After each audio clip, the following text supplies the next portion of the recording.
na siya ng apoy, dire-diretso niya. So, bali pagka-press mo rito, sa mga ilang... Ito sir, ito pagka-press mo, kung ano yung procedure na to, press mo rin to, rini-release yung gas, then dahan-dahan mo munang pakawalan sir. Pag nag-apoy na yun sir, dire-diretso.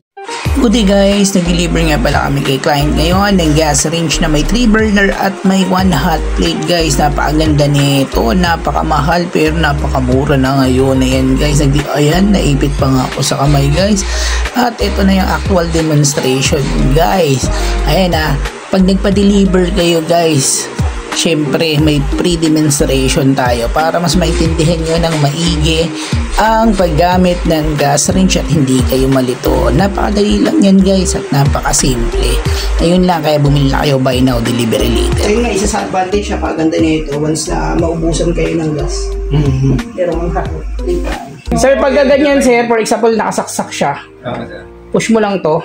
For example, ito sir, yung gagamitin mo, ito yan, yung nasa taas. Ipipress muna to sir.